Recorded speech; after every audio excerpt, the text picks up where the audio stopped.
The ballroom was buzzing with laughter, champagne glasses clinking as executives celebrated another year of record profits.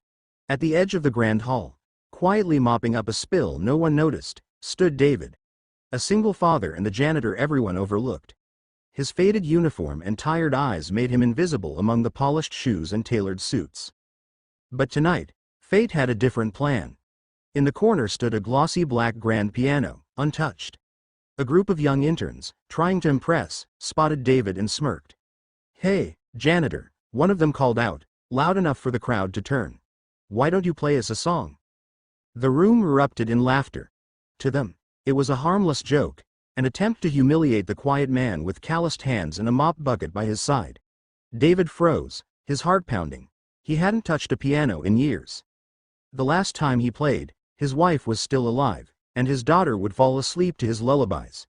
Since then, life had been about survival, double shifts, unpaid bills, and making sure his little girl never felt the emptiness he carried inside. The CEO, curious, raised an eyebrow. "Let him," he said with a hint of amusement. "Let's hear our janitor's big performance."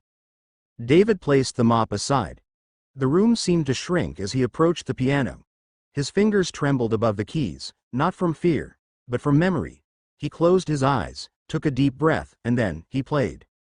At first, a gentle melody floated through the air. Conversations halted. Glasses paused mid-air. The laughter died into silence.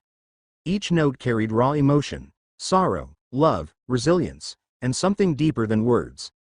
His fingers danced across the keys with a grace no one expected, weaving together a story of a man who had lost much but still carried music in his soul. The room was spellbound.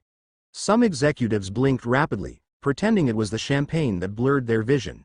Even the interns who mocked him stood frozen, shame burning in their cheeks. But it was the CEO, stoic, powerful, untouchable, who leaned forward, his chest tightening as the music wrapped around him.